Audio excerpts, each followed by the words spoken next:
बनारस से आया हूँ। कि शाहगंज अग्रणी समाज ने आज जो होली मिलन का कार्यक्रम किया है, ये हमारे समाज का पूरे देश में होली के शुभ अवसर पर हम लोग समाज को एक करने के लिए, अपनी बात को एक मंच से समाज को बताने के लिए हम लोग ये होली मिलन कार्यक्रम करते हैं। और आपस में जो किसी तरह का मतभेद रहता है वो होली के समय मिल बैठ करके उसको दूर करके समाज को एक माला के रूप में पिरोने का कार्य करते हैं। जैसा कि युवा कार्यकारिणी का भी गठन हुआ है, युवाओं को आप क्या संदेश देना चाहेंगे? तो क्या चाहिए कि समाज में हमारे युवाओं को संदेश देना है। एक तो हम लोग समाज में अभी हमारे समाज के युवा शिक्षा के क्षेत्र में उतनी अग्रणी नहीं हो पाए हैं। जिसे पूरे देश की आज़ादी के 75 वर्षों बाद भी अभी हमारे समाज में केवल 2 IAS बने हैं। तो हम सब युवाओं को ये संदेश देना चाहते हैं कि पढ़ाई के क्षेत्र में, जो कि बिना शिक्षा के क्षेत्र में आए हुए कोई भी समाज अग्रणी भूमिका नहीं निभा सकता। इसलिए युवाओं से बात करेंगे कि शिक्षा के क्षेत्र में अपने समाज को आगे ले जाएं और ज़्यादा से ज़्यादा IAS PCS बने।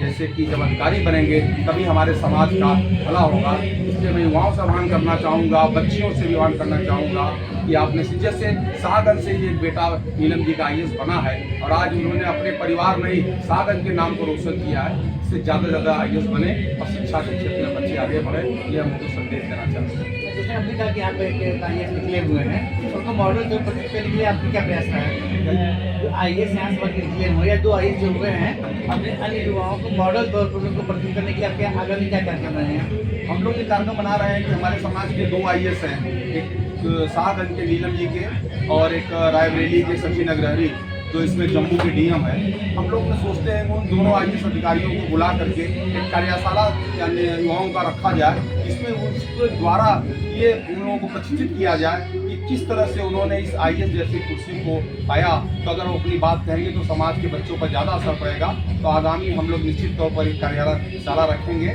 जिसमें अपने समाज के दोनों IAS बच्चों को ला करके उनको शिक्षित कराने का कार्य करेंगे। जैसे अधिकारी के बारे में राजनीति कर दिया जाए, क्या आपकी इसमें प्रगति है? राजनीति को लेकर बात किया जाए, कुछ आपकी मांगे हमेशा नहीं है समाज को लेके? ये हम लोगों ने हमारे समाज की, आज चाहे कोई भी समाज हो, चाहे वो पटेल समाज हो, चाहे ये ओम प्रकाश राजभर की समाज हो, इन समाजों से ज़्यादा हमारे समाज की संख्या उत्तर प्रदेश में है। उत्तर प्रदेश के 40 विधानसभा ऐसा है जिसमें हमारी संख्या है। हम चाहे जिसको चाहें उसको जिता सकते हैं। लेकिन हम समाज को संदेश देना चाहेंगे कि 5 फरवरी 2009 को हम लोगों ने एक लखनऊ में रैली किया था, जिसमें उस समय 10 से 15 हज़ार लोगों की भीड़ थी। इसमें बसपा की सरकार थी और बसपा की सरकार में उस समय हमारे समाज को बहुत महत्व दिया गया था।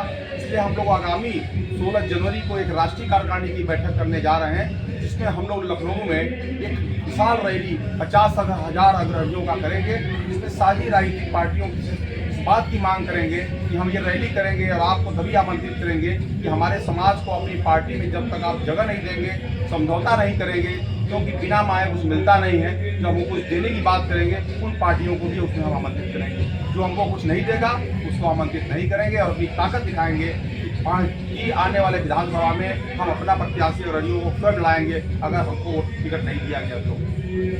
जातीय बंधुओं से क्या अपील करना चाहेंगे अपने उनको आगे बढ़ने के लिए? हम अपने साथी बंधुओं से ये अपील करना चाहेंगे कि आप अपने बेटों को, अपने बच्चियों को शिक्षा के क्षेत्र में, ऐसे शिक्षा के क्षेत्र में आगे बढ़ाइए, क्योंकि आज के ज़माने में जब तक आप अपने बच्चों को IAS PCS की शिक्षा के क्षेत्र में नहीं ले जाएंगे तब तक आपका चाहे समाज का भला नहीं होगा। आज हम क्यों पीछे हैं कि हमारे समाज के IAS PCS कम है। हमारे समाज के राजनेताओं में भी कोई, हमारे पूरे उत्तर प्रदेश में 1 विधायक है। इतनी संख्या होने के बाद भी तो मैं अपने समाज को संदेश दे रहा हूँ कि जो व्यक्ति राजनेता बनना चाहता है, नेतागिरी राजनीति करना चाहता है, उसको राजनीतिक क्षेत्र में समाज के लोग मिल बढ़ के आगे करें। जैसे हमारे सिप्पू जी यहाँ पर आज सभासद है, इनके अंदर राजनीति करने की गुण है। तो मैं यहाँ के लोगों से आह्वान करना चाहूँगा कि आने वाले समय में सिप्पू जी को यहाँ का चेयरमैन का चुनाव लड़ाया जाए और हम लोग तन मन धन से जो भी कहेंगे पूरा सहयोग करेंगे। और आने वाला समय पर यहाँ के चेयरमैन कुर्सी पर हम चाहेंगे कि हमारे अग्रणी समाज का बेटा इस कुर्सी को संभाले। अभी भी उन्होंने समिति अपने जातीय जो समिति है उसका कार्यकारिणी इन्होंने शपथ लिया हुआ, अब इनसे क्या अपेक्षा रखेंगे?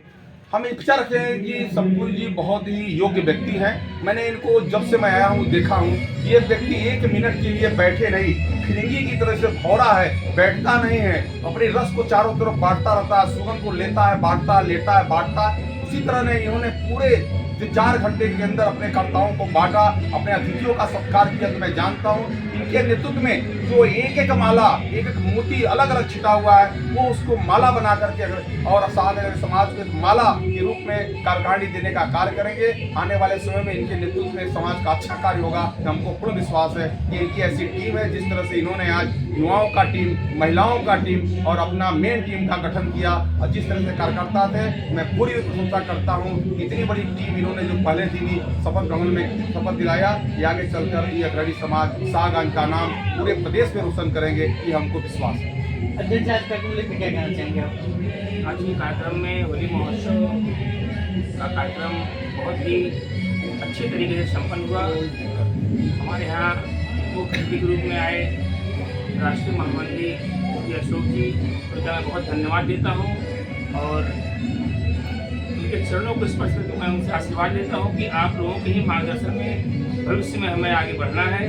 आप लोगों की विचारधारा को अपना के हमें समाज के लिए योगदान के रूप में अपने तन मन धन को भी समर्पित करना है। अपने अग्रणी समाज को आप क्या संदेश देना चाहेंगे? मैं अग्रणी समाज को यह संदेश देना चाहेंगे कि एक दूसरे से जुड़ाव रखिए, एक दूसरे के दुख दर्द में खुले रूप से सहयोग करिए। समाज के लोगों के लिए ही हित के बारे में सोचें, इससे हमारा समाज आगे बढ़े, तरक्की करे। बहुत बहुत धन्यवाद। सही जवाब दिया।